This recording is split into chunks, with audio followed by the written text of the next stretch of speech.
I need permission to do that. I'm gonna give you. Oh God. Oh crap! I'm gonna give you recording. Okay, so you should have it now, Okay. Well, let me see if I can. and then Where are you, Yeah. Landon? I'm in Los Angeles. Oh, okay. But I'm actually about to go on the road next week, so I'm a little. I was a little like I hadn't really.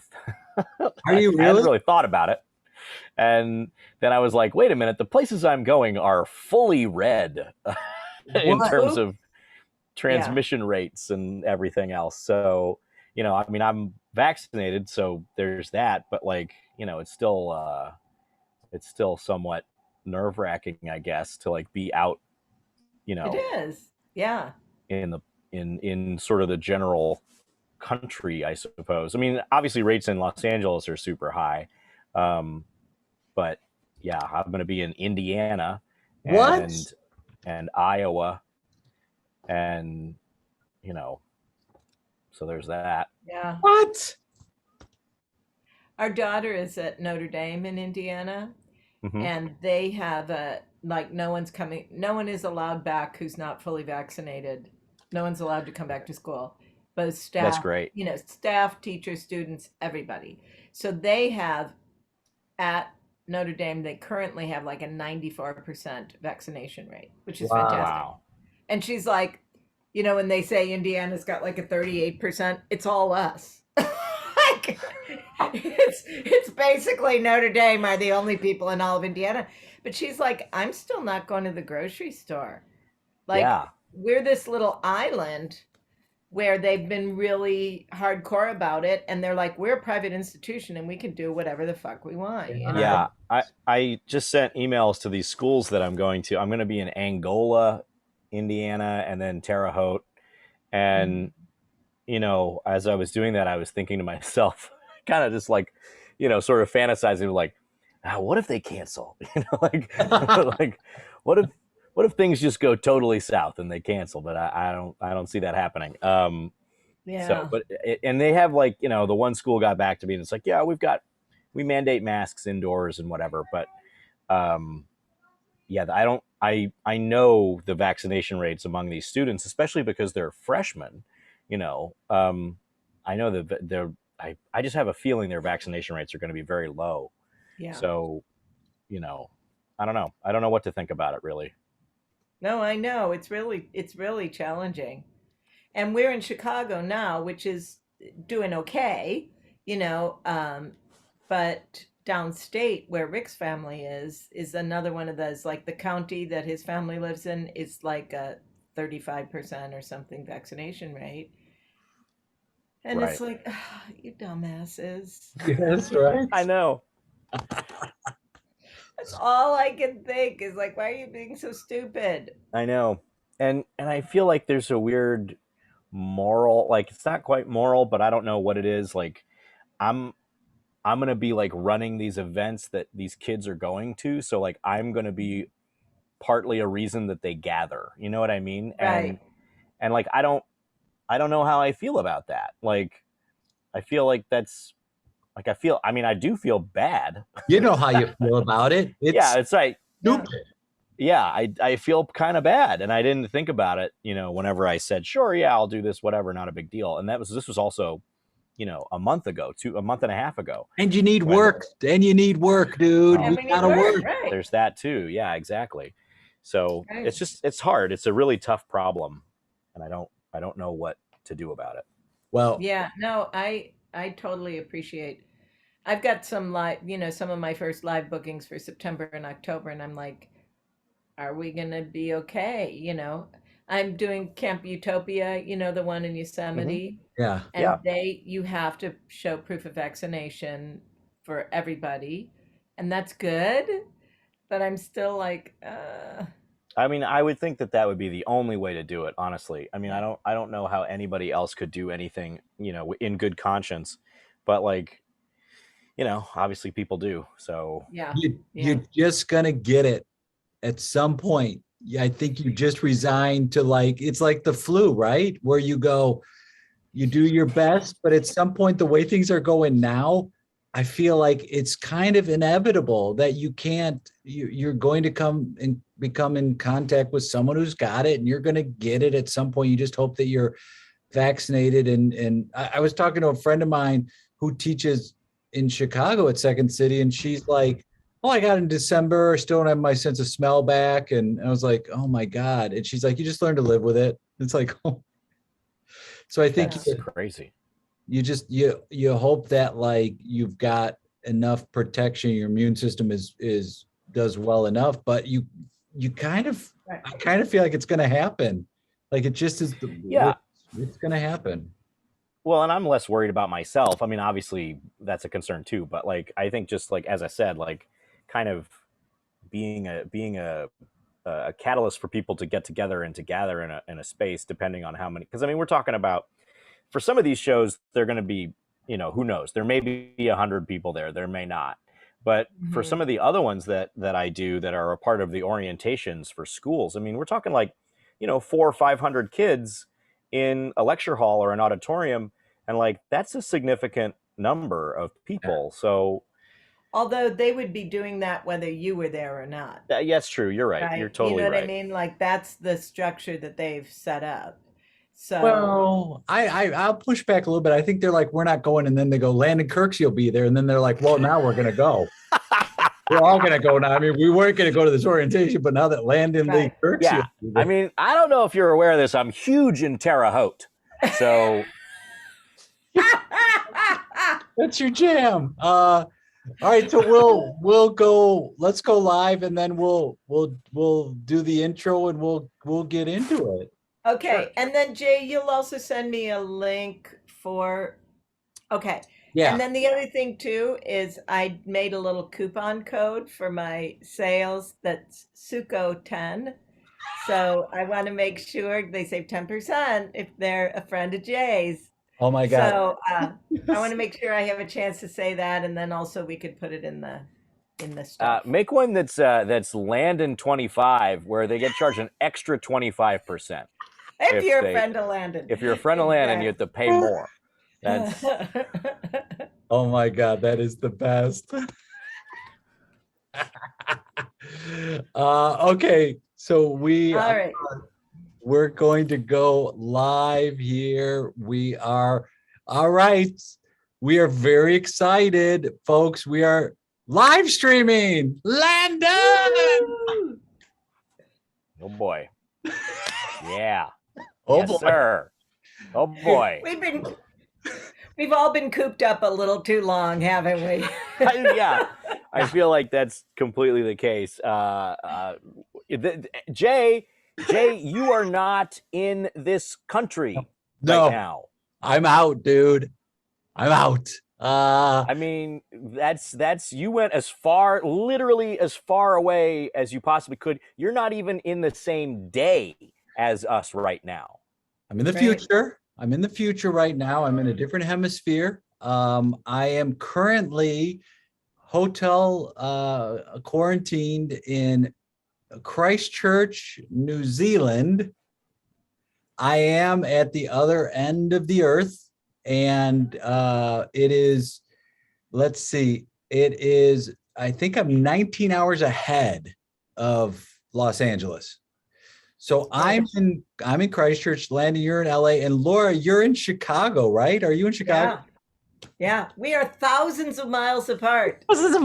And to try to juggle time zones to set this up was a wonderful challenge, where it's like, okay, what time is it?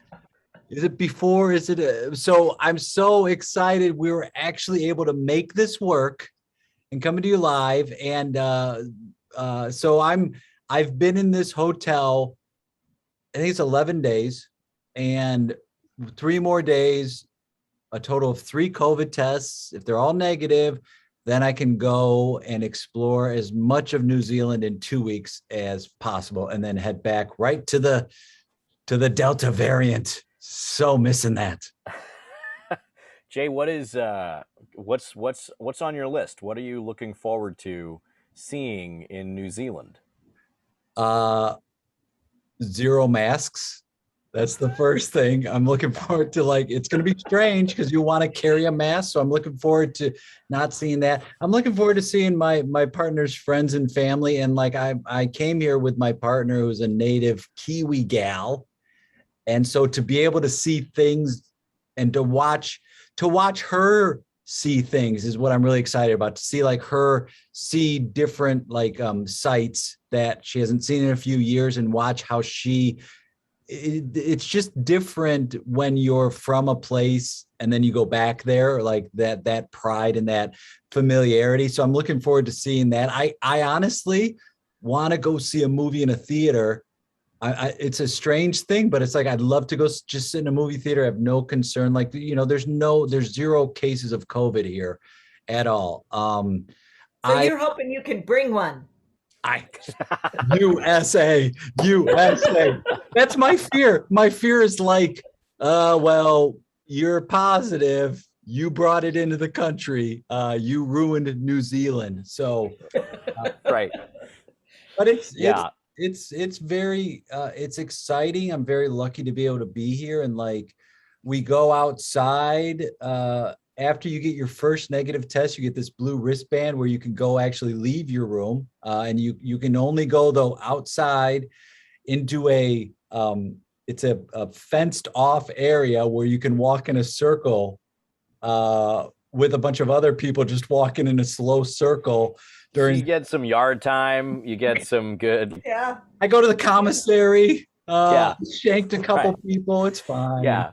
You got a whole You have any currency involving flashbacks? like bubble tape. Like, that's excellent. Yeah. Laura, how is like we all know Chicago is beautiful in the summertime. How is Chicago?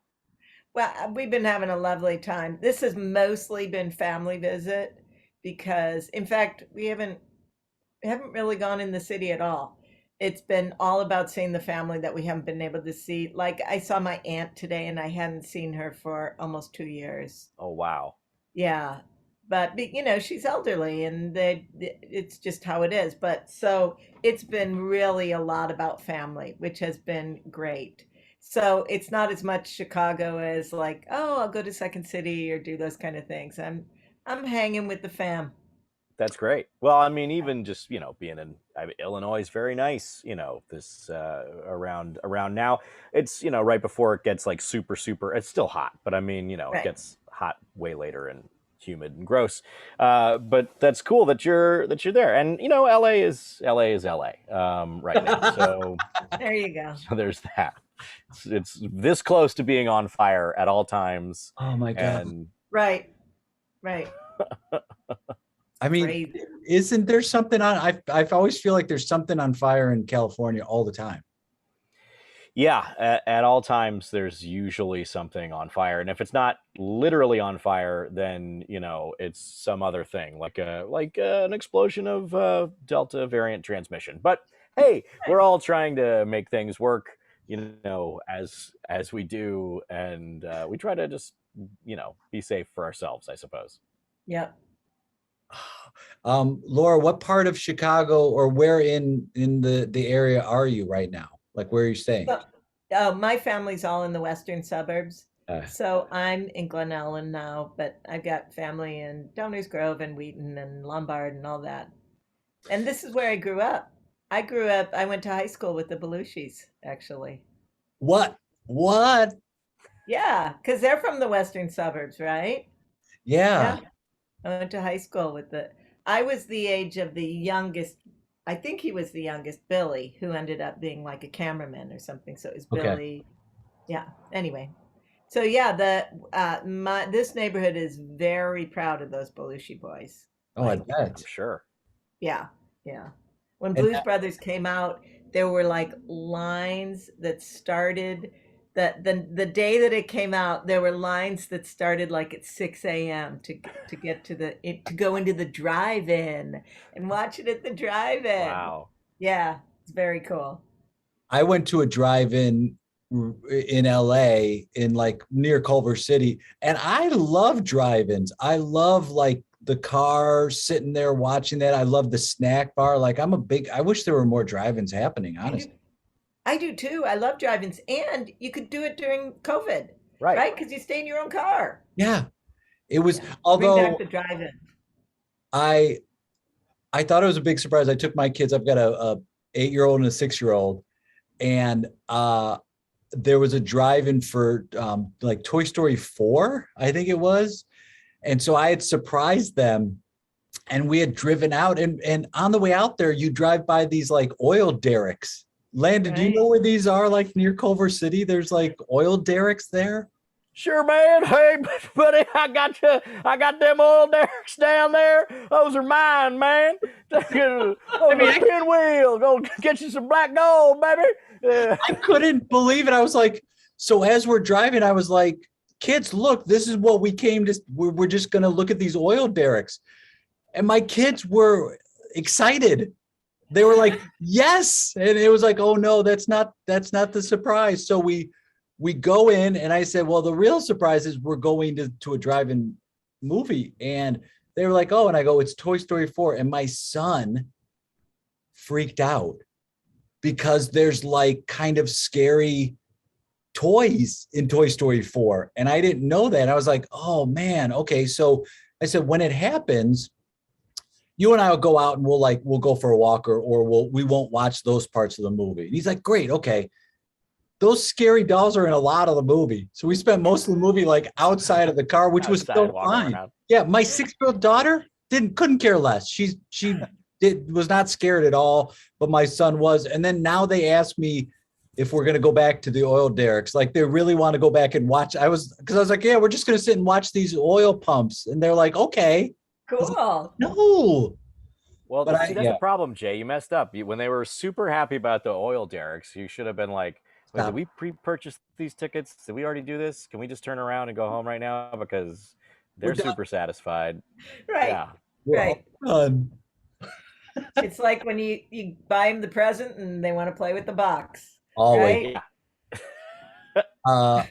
And speaking of presents, Laura Hall. Yes. You've been working on something during the pandemic. Yes, I have been.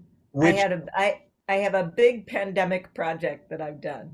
And it's ready. It's going to come out in September, right? Yes, September 6th. So I'd always wanted to do like an online teaching about how to do what I do, like on Whose Line and in live improv. And there's very little training for it. You know what I mean? It can be really hard for people to find a way to learn how to do it, especially if you're like playing with your college improv group in Rolla, Missouri. Like, you know what I mean? There's no one to teach you. So I'd always wanted to do it. And then I was like, well, the pandemic is the perfect time.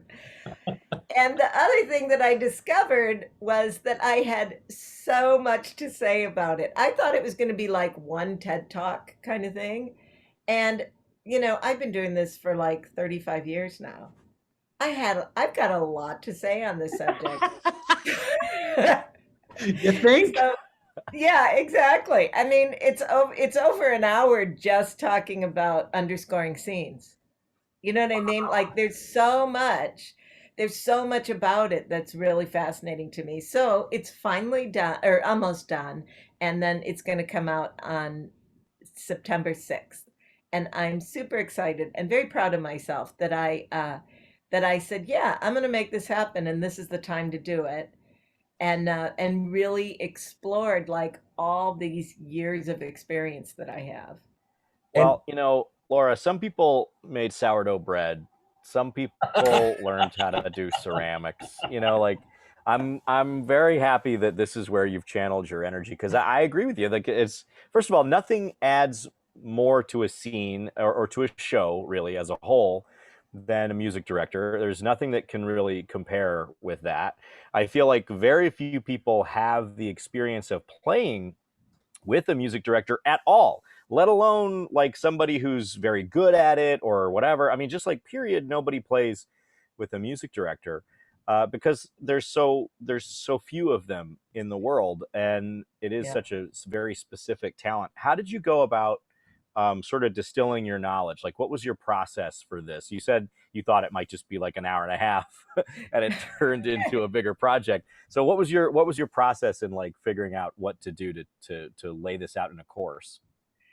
Well, I really thought about the thing that started me doing the structure was thinking about what are the different ways that the musician functions in an improv show, like throughout the show, because we actually serve several different roles. And like you said, a lot of times people just the audience isn't consciously aware of it, right? They just know like, wow, this show is great. But it's partly because the musician is doing things like playing at the top of the show. They're like, hey, this is going to be fun music. And then we're playing between scenes and games. And then we're underscoring scenes. And then we're improvising songs with the singers. So I really started thinking about those different roles and how it can completely juice a show. And what I found is that like there are musicians who are curious to try it, but they don't know how to get started. And then there are improv groups who like, oh my gosh, I took one music improv workshop and now we want to do it all the time. And we Yes. need a musician and we have a musician who's willing, but we don't know how to like explain to them how this works. You know what I mean? Because it's like most people are just like, I don't know, you just play, you know? so so it was really thinking about that like I do feel like you said there's just so few of us. We're a totally rare bird. And then typically we're the only musician in our improv group.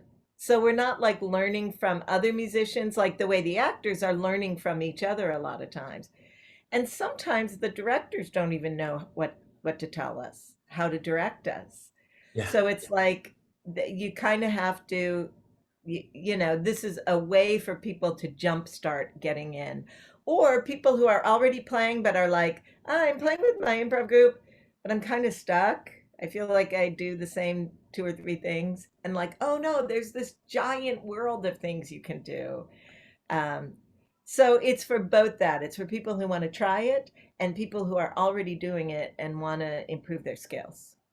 Uh, I worked when I was first started out. We had a musical director who had a Casio keyboard and would just play like sound effects, and that would be our music in the show. Or like, was that a car that just drove by the scene? Like it would just be like, and it was almost like he discovered he had hands, and he's like, "How does this work?" And he would just be like flailing and hitting things, and like, and we paid him. He got Right. paid to do that. And it's like, you don't understand when you have a music director who's good and competent at what they do to play your show. Like you said, Landon, it lifts your show up 1,000%, because there's a difference between underscoring a scene, leading into a song. There's a difference between Laura, it's like like you said, there's so many different things that a music director brings to a show that once you play with one, you're like, I never want to do a show without one ever again, because to me, they're like that valuable. They're the epitome to me of improviser, because they're not seen. They don't get the glory, but they're the ones that like, for me, the best ones are, I'll start you with a note for that song. Oh, you're going a different way. I'll follow you. And too many times improvisers don't do that. They don't give up their idea like that. Right. That sort of give and take that happens like in real time as you're doing a song. And that's what makes it so cool when you're working with a musical director who knows how to do that. But it's also like one of those things that when people are starting out, they're like, how does that work? How do you lead and follow at the same time? Because it is following the follower, Yeah. you And know? and in an improv guessing game where you're like coming in as a blind guesser, it's really great to have that improviser on the keys to be like, this is the United Airline theme, you're in an airplane. Like, it's so good to have that. And it is that moment of, I feel like it's kind of, I had a friend who auditioned for Blue Man Group, and they were like, they don't give you sheet music, they just tell you what it is, and then you go out and play it. You get And I feel like it's similar in music improv where it's like nobody has a book or anything to teach you about it. You just kind of watch or you talk to somebody and then you go out and you try and do that. But like you don't have, there's so many videos and books about how to improvise, but there aren't that many about musical improv, and there aren't that many where it's like really accessible from someone now with you who it's like, oh, you can learn. You want to learn how to paint? Here's Da Vinci talking to you on camera. Here's how you paint, because you've got that experience and not just doing like a live theatrical improv show, but also like on TV. They're two different beasts as well. Yes, they're two different animals. And that's like people don't always realize that, or they are two different animals. And I've done all of it. I've done short form, long form, puppet improv, one person show with music. I've like everything. So so I can really cover a lot of bases. I like your top three are short form, long form, puppet. Yeah, those are the three. Those are the big three. Those are the Go to three any main, theater. Yeah, the three main ones. That's what they're teaching. Oh, what? That's what they teach. Everybody teaches long form, short form, and puppet improv. I mean, those are the three things. I mean, where are people going to be able to? How can they access this? Is it through your website, or is it a downloadable thing? Like how are the kids getting it these days? How are they going to find it? Well, it's going to be on teachable.com, but the easiest way to get to it is through my website, just because then I'll link. You don't have to go to Teachable and search for it. So if you just go to laurahall.com, it's right there on the front page. And then I'm doing a pre-sale thing because it's not coming out till September 6th. So if people pre-sale, they get a nice discount, they get a little VIP action. And then also, if you're a friend of Jay's. What? There's my friends are here right now. You two makeup, that's it. So Landon, I've got a coupon code for you because you're Jay's friend. So if I'm Jay's friend? Wow. Yes, you're Jay's friend. So if you do the coupon code, it's Suko10 and you save 10%. What? Come on. You're a friend of Jay's. Suko10. And we'll be sure to repeat all this info before we say goodbye. But that's incredible and very generous. Laura, I have a question. So maybe this is twofold. So for people who, like, we always think of a musical director as someone on the keys, on a piano. What about for people who may play guitar or something like that? But usually what's going on, Jay? We're fine. The government of New Zealand is spying on Jay. Tell me right now. Like, what is he doing here? Yeah. So beyond the government of New Zealand talking to us, what about for people who may play something else, like a guitar or something? Is it possible to underscore scenes and things like that? I generally have that question. It absolutely is. And I've seen improv groups that do that, and worked with some that do, we've got two guitar players or one guitar player. It changes the feel. I mean, piano is the classic improv instrument, from Fred Kaz down, and but I've seen groups that do it with guitar. It's totally adaptable. I saw a group once that all they had was vibes, Oh, interesting. and it made everything have this sort of smoky, jazzy feel, but it totally worked. So yeah, you definitely can do it with guitar, and you can do it with, with a little band. I mean, like Linda Taylor and I on Whose Line, two of us do it together. That's the government. That's the government. Mailman's here. That's the government. The government of New Zealand is get you. The government of New Zealand is coming. Well, and also the mail person. I think also, Laura, it's like even if you don't have someone dedicated to musical director, you could still pick up tips and tricks and hints to if you're like on the sideline and you want to add some accompaniment when you don't have a musician right now. So I think it's to understand that, and the importance of it is like, I mean, this is for me, this is like super exciting. The fact that like look at that, Landon. Oh, To have this, like, I'm going to take advantage of this pandemic. I'm going to create this series that's going to go out, and it's really the first of its kind. I think it is. I was Google searching. There's only a few books on the subject, and there's nothing like this, and certainly not as intensive as I've done. Because like I'm playing examples, I've got exercises. You know what I mean? Like it's really laid out like a real course. It's not just a 3-minute YouTube video where someone shows you how to play a hoedown. You know what I All right, guys, listen, before you do, be sure to hit that subscribe button, smash that like, and listen, we're going to do some, I'm going to teach you how to do some underscoring. I like Actually, I like that's that channel. It's just a lot of hoedown underscoring. That's all it is. It's the only Well, thing they use. that's another question I have, Laura. So, like, people think about musical accompaniment to improv, and they think automatically musical improv. They think, Right. musical scenes, especially in places that don't work with MDs very often. Um, so, talk a little bit about the difference between just underscoring scenes and transitions, and then actual musical scenes, and if they're related Right. or whatever. Right. And what happens sometimes is like for a lot of improvisers, the way they came to improv is through whose line is it anyway? So they're only seeing that very specific short form way of doing music improv, which are these very structured musical games. Nothing wrong with those, not at all, right? But there is, like you said, there's underscoring scenes, which I don't get to do on Whose Lines, so you don't see it, you don't see it modeled. But that can hugely, hugely shape a scene. You're like the stealth player then, It's like how underscore in a movie, when it's good, you don't notice it. You just go, oh, something weird's going to happen. Or, you know what I mean? Like it really can change the emotional tone of a scene, and the audience isn't even conscious of it.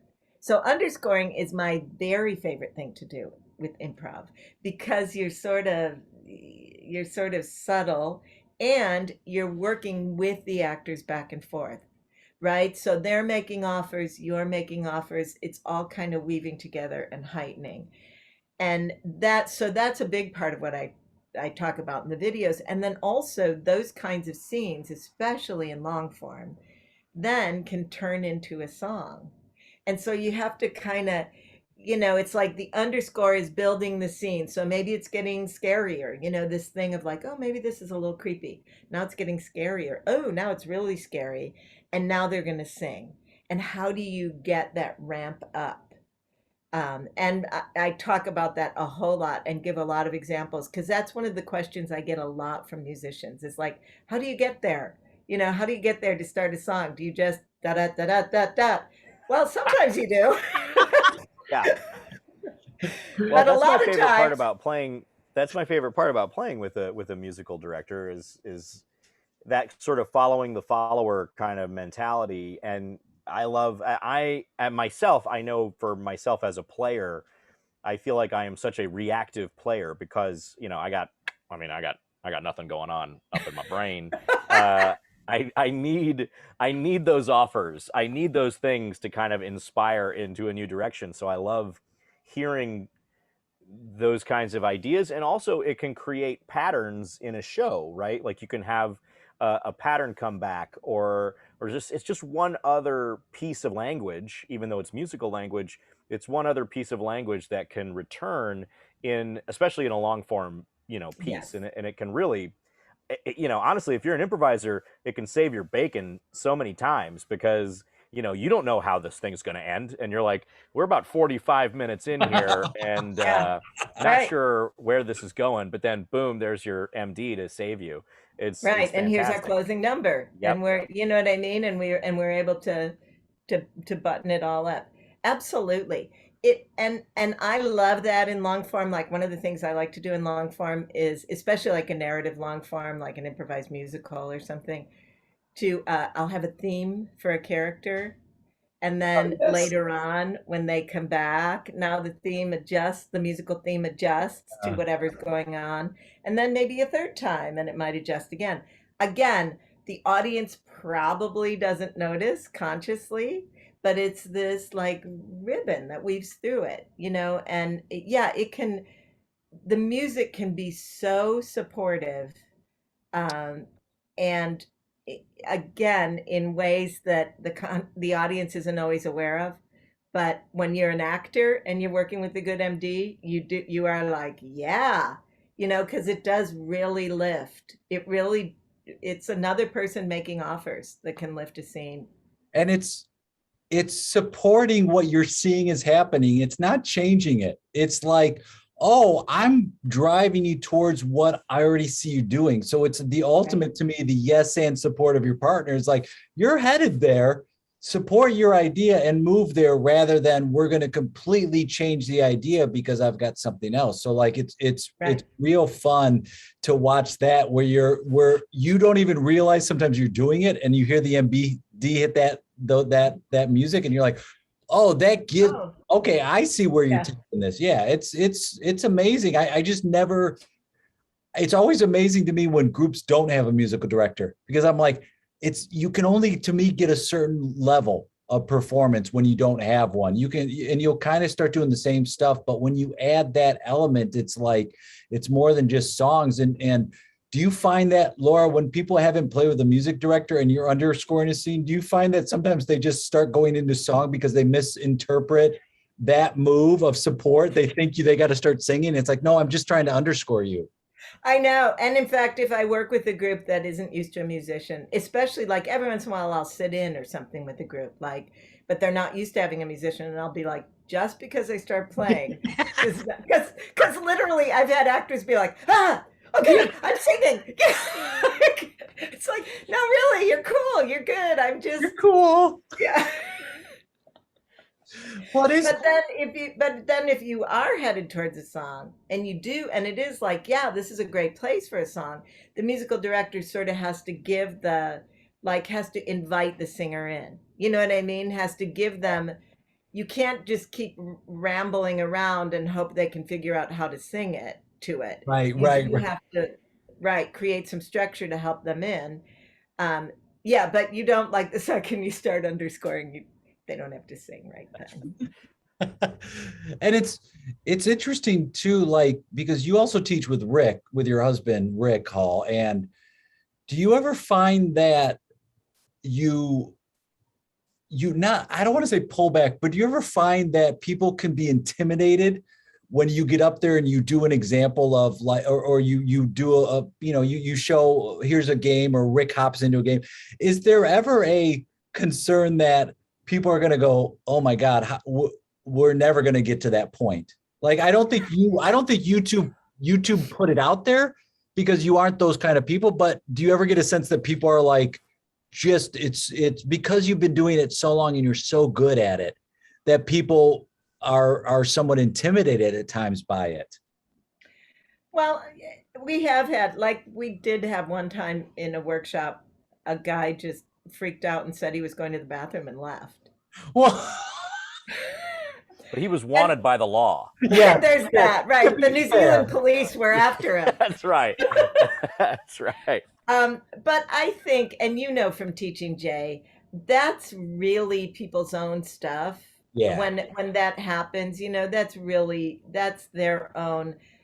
I'm afraid, I'm not ready, I'm not whatever, I'm not good enough, our own fears, all that stuff that we struggle with.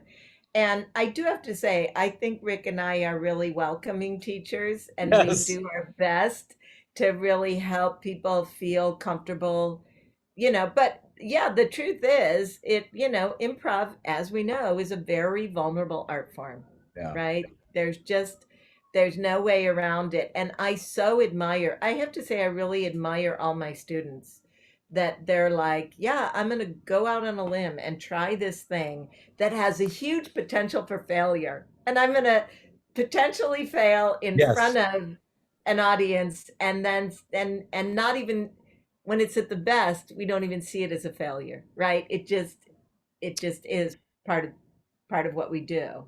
And you and Rick both honestly when you say you admire your students, you both mean it. Like you are not people that just go, "Oh, we think our students are great," but there are certain people who will do that. Who'll be like, "You aren't rooting for your students at all. You don't admire them. You're there to critique them." I think you both are like, when you go into a class, you don't care how long they've been doing it. You don't care any of that stuff. You're like, I think you're just brave to be here, and let's get up there and let's have fun. And people leave that class like, I know dozens and dozens of students who have left your classes going, I've never done musical improv. Now it's my thing. Like they didn't even know it was their thing. And they come out of your class and they were like, I was petrified to go in there. But you and Rick both are such great nurturers in improv classes. And we don't have as many nurturers as I guess we could have.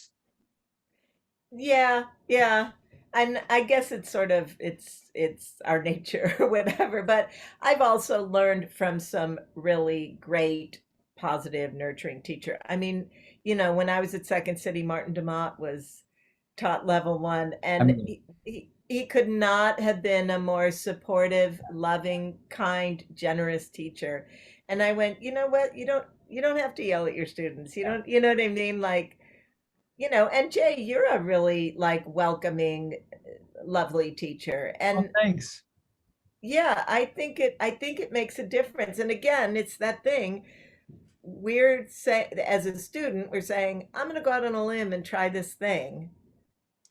And A then real battle axe as a teacher. I like to come down hard and fast and just No, I like to crush. It's my I goal use, is to break them. yeah.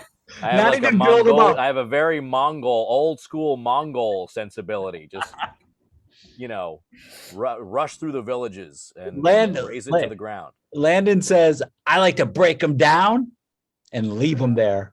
He doesn't want to even build them up. I like to roll in their ashes. Yeah. I'm not building them back up. I'm leaving them. No. Let their mamas do that for them.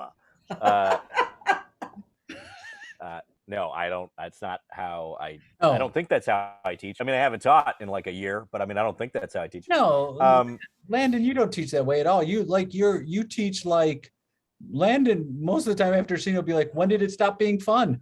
Like and then it's like, well, that's the point of where you're having an issue. So I don't think you are at all because you don't share that same mentality. I think we're just like, I don't know, we're there to help those people. I think it's brave just to be in the class. And then it's like, all right, we're going to help you just have fun. Like we're going to get you back to play. And you're afraid of this type of improv. Well, let's just try it. And if you don't like it afterwards, cool, but like, just give it a try. And I feel that does more service than other styles. Yeah. And Laura, I think there's so much, and this is a weird word for this kind of thing, but I feel like for people who don't play with any sort of accompaniment, there's a lot of normalization that needs to happen, right? Like you need to be on stage and then get accustomed to having that thing there so that you're aware of that element. So you're aware of that player, right? Because I mean, the MD is another member of your group, and oftentimes they're another member of every single group who you're going to see that night. So like, Right.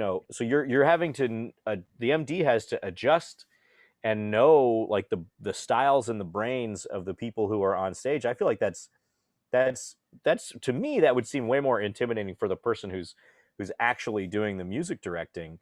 How do you navigate seeing performers on stage and like, kind of knowing, like, are you able to quickly identify different personalities of the players on stage and sort of adjust accordingly to that? Yeah, but I think what I mostly do is just really try and be in each scene.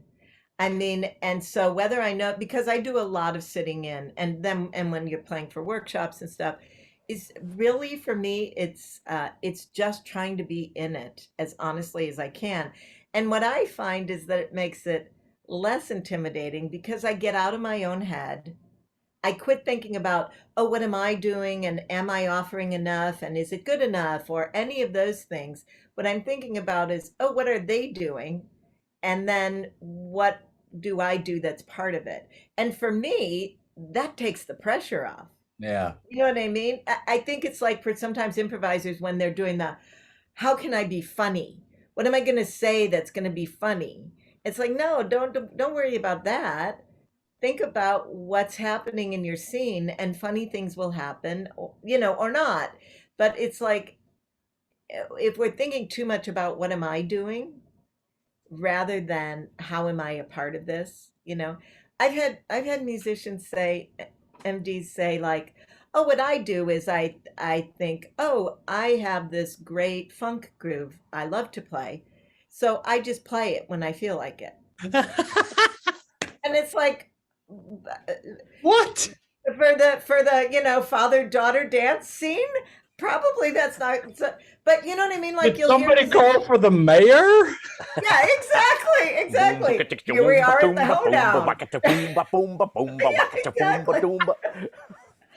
But you'll some it's like that way that sometimes if we're thinking too far, if we're thinking ahead, if we're planning, oh, I'm going to be this character or I'm going to say this thing, then we're not in it, right? Yeah. And so that's the thing that I feel like is the exact same training for musical directors as it is for improv actors, is being in it.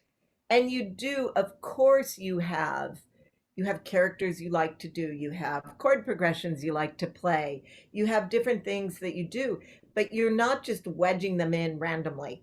You're really trying to be in the moment. And then the other thing is that you discover all sorts of things in yourself you didn't even know were there you know so I know I can play that funk groove and it's really great, but now I did this scene and discovered a beautiful ballad because that was what worked for that scene. And so it is sometimes, it like for the actors, letting go of what you think might supposed to happen, and being in the moment of it. It's an interesting kind of point I've never really thought about. But Laura, have you ever like come across inspiration for a song that you might write while playing, while improvising with a group? I mean, just like anybody in a group might come across inspiration for a sketch or a pilot or something. Right. Absolutely. I absolutely have. I've played things where I've gone, oh, that was really cool. I'm going to try and remember it or remember the gist of it because I want to now write a song to go with it. Absolutely. And I love that when I feel like I'm discovering things, which I think is also true for the actors. Like if you're discovering a new character that you've never tried before, or a new rhythm to a scene, or, that kind of thing. I think it's the same. But yes, absolutely can be inspiring. I mean, that's what we're trying to do more often than not, I feel like, is discover. Like, Hmm. and if those to me are the most rewarding and fun times is when you discover it rather than like, okay, I've got this idea. I'm gonna wait for them to stop talking. So the mayor comes in again because it's a hot bit, and it's like it might get a reward. The audience might laugh, but you're taking away from the group cohesion part of it. And like Right. part of it is for some folks, you just need to do a bunch of scenes, or you need to do this a whole bunch of times before you can let go of that. And part of it is like, yeah, you're still going to indulge yourself in that, I think, at times. But then part of it is, oh, can I get to that point where I'm not pre-planning? And that's for Right. Landon, that's one of the best things is like, old boy's got nothing when he enters a scene, but he's Nothing. able to discover like he Right. discovers things very quickly that just heighten everything right away. And it's like, man, that's a good place to be when you can empty your mind and just be in the moment. And I Yes. guess as humans, we just try to get there off stage as well. Yeah, absolutely. And then there might be times when it's like, oh, this would be a great place for the mayor to come in. This totally fits the scene. Always a great place for the mic. Always a great place for the mayor. So there are some I mean, certainly I've been doing a show and I've gone, oh, this is a great place for a gospel number because there's someone like convincing everyone, they're acting like a preacher. This would Yeah. be a great place for a gospel number, and I love playing gospel, and I'm gonna, that's what I'm gonna use here. But it's always because of what's happening in the scene. It's never, I feel like playing gospel, so I don't care what's happening.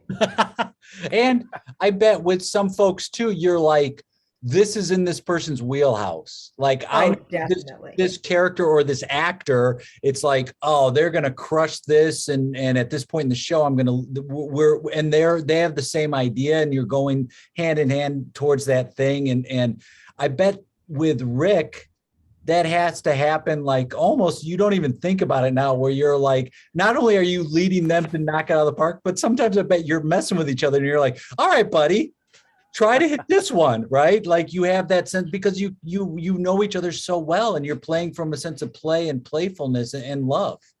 Exactly. And Rick will, one of his favorite things to do is just start singing without an introduction.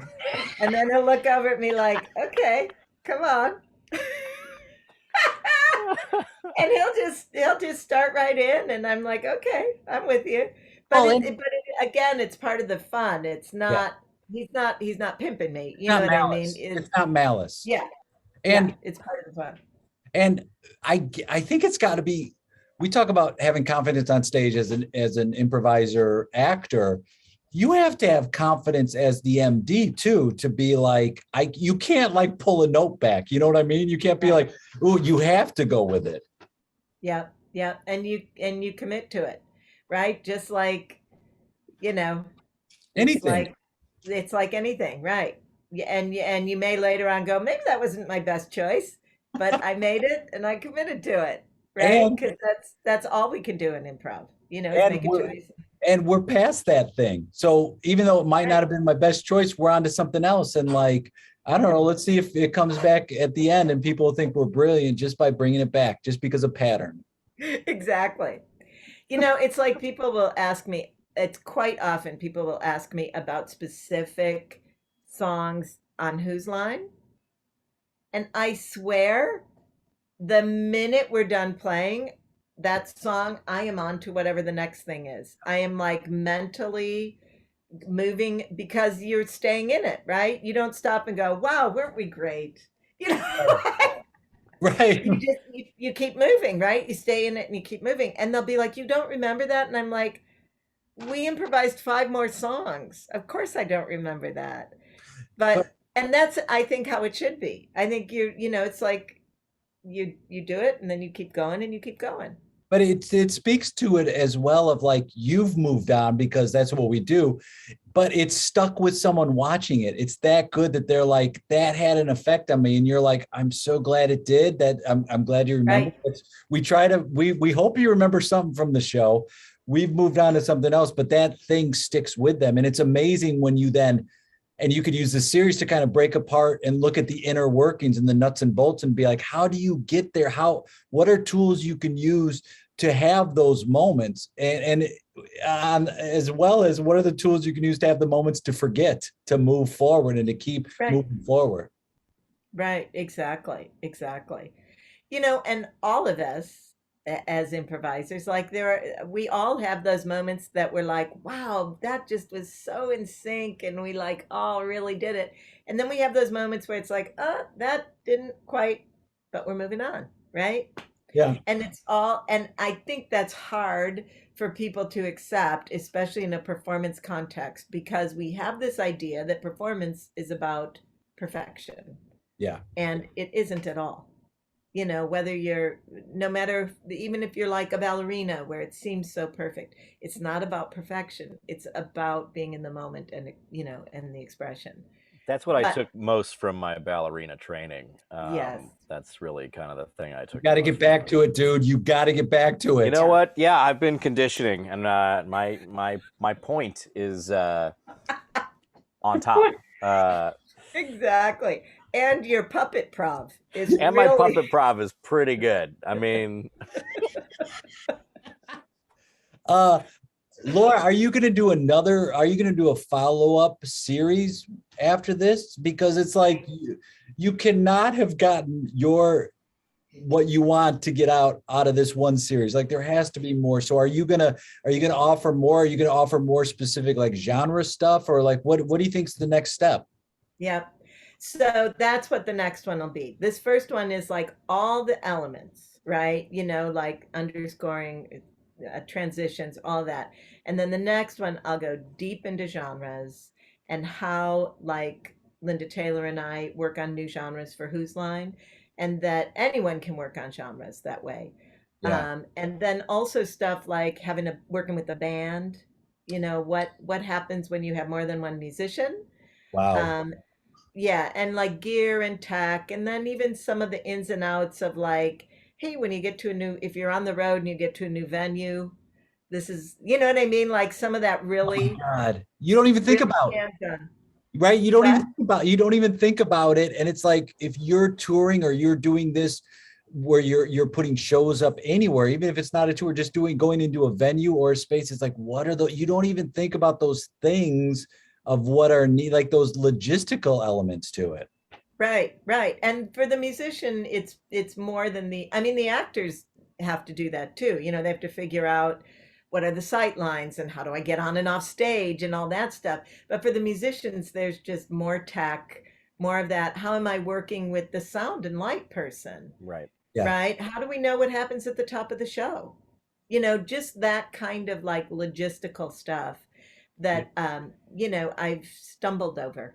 And What chords do you need? What inputs do you need? Like all of that exactly. stuff, what to Right. ask. Exactly. Am I playing into the PA? Am I going into a board? What's happening here? Like, yeah, it's Exactly. it's stuff that you really don't know and changes from place to place. So just knowing that kind of a thing, I think it's fantastic. I think like, so, people use, this is so much better than a book because Yeah.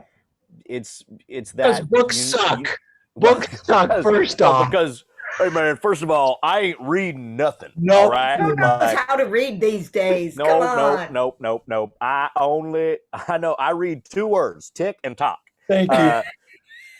So, I think it's fantastic because you get these demonstrations, you get the you playing for people, and they can hear what you're actually talking about. Right. So I I'm think it's showing, invaluable. yeah, I'm showing them, they're hearing it. I've attached the chord progressions if they want to like cop any of that. And yeah, so I'm trying to make it be as much as it can be like I learned from listening to Fred Kaz at Second City, right? And Fred basically invented the genre of how music works with improv. So I learned by looking over his shoulder, And that's and so incredible. Yeah. That's incredible.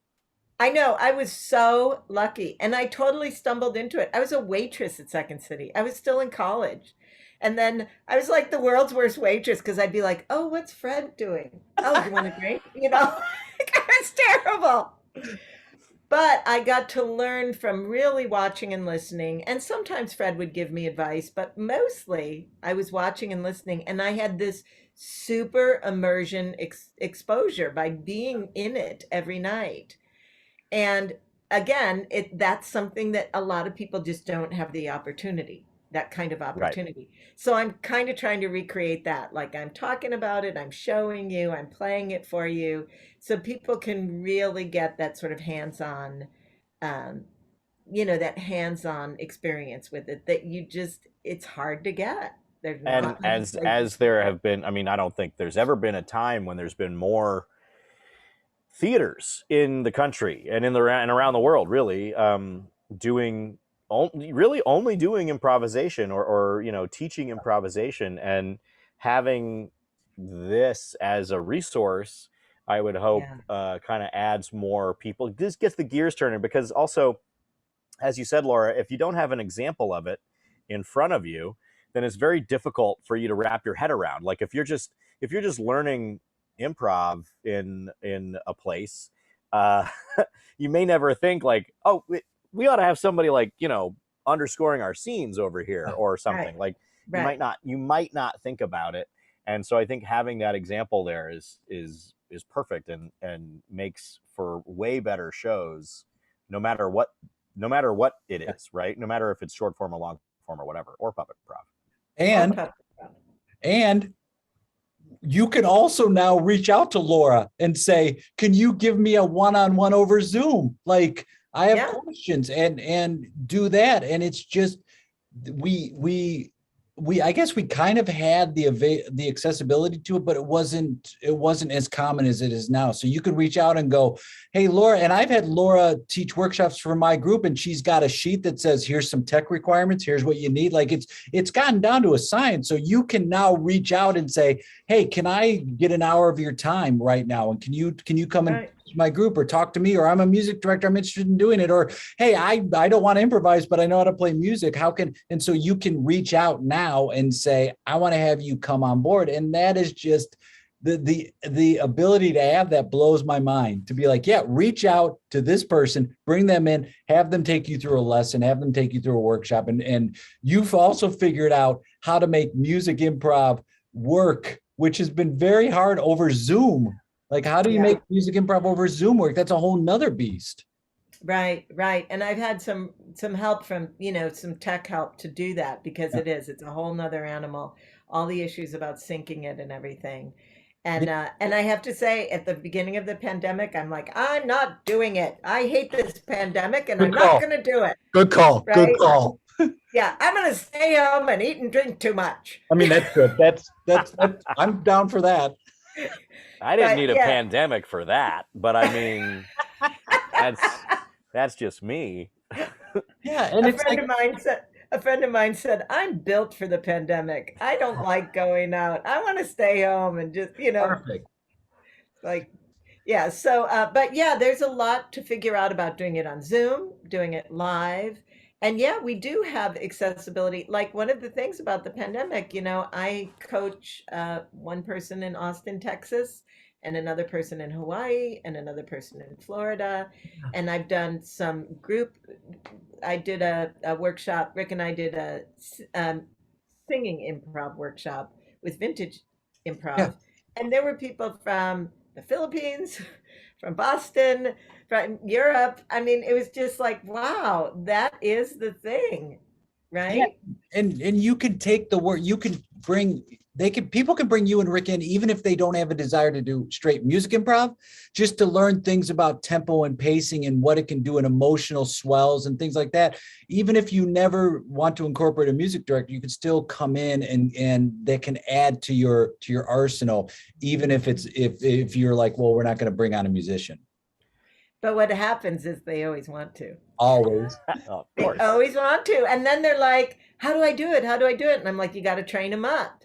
Yeah. Right? You got to train them yourself, because there's no training like this. And that was exactly the impetus for making this, was because they're like, we want a musician, and and we even have a musician who wants to try it, but we have no idea how to explain what we want them to do. Yeah. And yeah, so that was totally the impetus, so that they could have someone show them.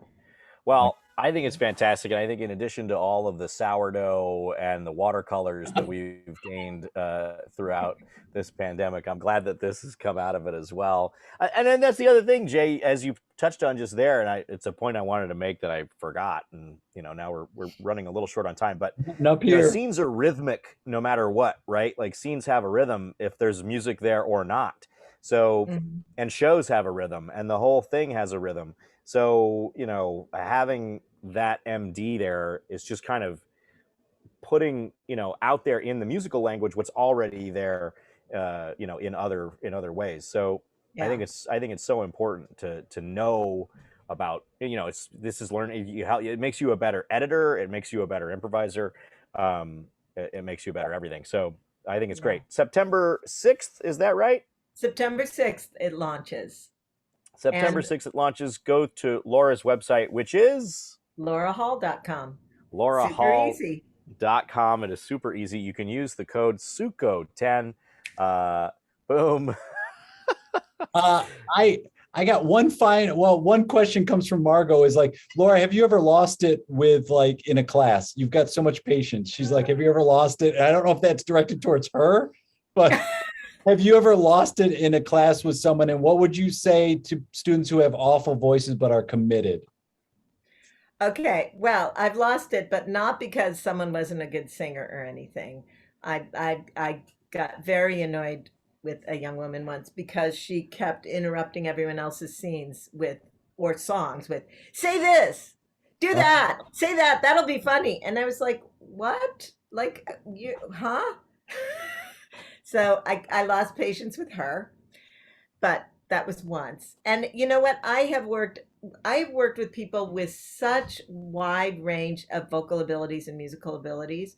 You know, I've done improv with people who've sung on Broadway, you know, music improv with people who've sung on Broadway, to Colin Mockery. I mean, Colin actually would be the first to say that he's not a strong singer. And Yeah. yet he does it in front of millions of people, right? Committed.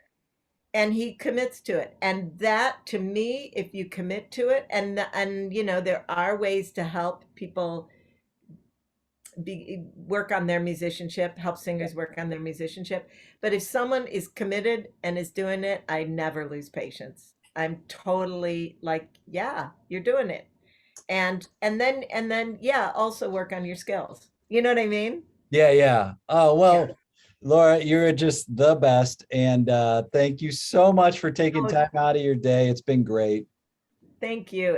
Thank you for asking me. It's really been a treat. Such a joy talking with both you guys. Landon, man the fort, buddy. Good luck with them dogs. I got these dogs. I got these dogs out here. I'm making my derricks, my oil, and I got them dogs. That's all I'm doing now these days. Somebody Tell the call for mayor's the coming mayor. by soon. Someone call for the mayor. Jay, do you have anything you want to promote? Oh, you're in New Zealand for the next who knows how long, But possibly never coming back. But yeah, you don't know. But my friend Laura Hall on September 6th is releasing this great thing on her website. So go to her website and you're going to learn how to be an amazing music director, no matter where you are in your path of being a musical director for improv shows. So that's it. What about you, Landon? I also, my friend Laura Hall is coming out with this incredible masterclass, not masterclass, but it is a masterclass of musical directing for improv scenes. I'm going to be teaching a voiceover class at Rise Comedy again in September. I don't know I just got the dates. I don't remember them exactly offhand. A virtual. It's virtual. It is virtual. So yeah, so you can be anywhere, but it's through Rise Comedy in Denver, and that's risecomedy.com. Go to risecomedy.com to find information about that. That begins, I believe it's like the first or second week in September. So we haven't done one for a little while, but we'll just kind of get back on that horse. And teaching VO online is great because I get to see your setup and I get to hear how you sound and all that other stuff, and it's a lot of fun. It's a commercial class, so it's a lot of commercial copy, but it's still a lot of fun, and it still has a lot to do with point of view and character work too. So so if you're an improviser, consider it, because it's a way that you can make money, and it's I think it's fun. That's all.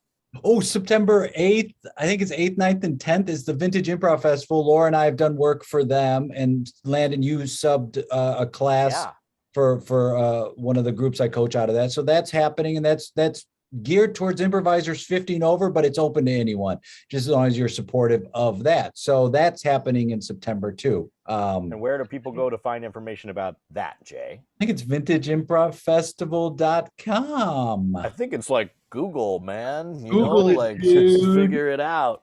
Google. It's a secret. It's a secret. That's right. Well, again, thank you, Laura, for joining us. It's always a pleasure to see you, and safe travels for you, Jay, as well. Good luck continuing to quarantine, my friend, and safe travels back to the US of A. Time traveling back here. Yes. Thank you. And see everybody later. And ImprovCast, we've got a page and everything else, and I don't know what else we have, but there's other stuff, and there's lots of episodes. Oh, and I think our archive, it went offline briefly, but I think it's coming back. If you're interested in some of the origin stories of musical directing and all that other stuff, Rick and Laura were guests previously. I don't know the episode number offhand, but you can check our archives. And that's also a fantastic episode if you want to hear more from Laura Hall and Rick Hall. Cool. Fabulous. Thanks, everybody. Thank you. We're off. Hey, Facebook. We did it. Oh, the best.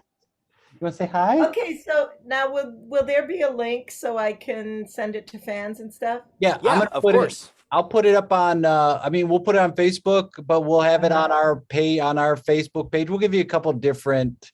And if you want a copy of it to do with what you will, I can send you a copy of the interview and everything, and then you could put it wherever you want.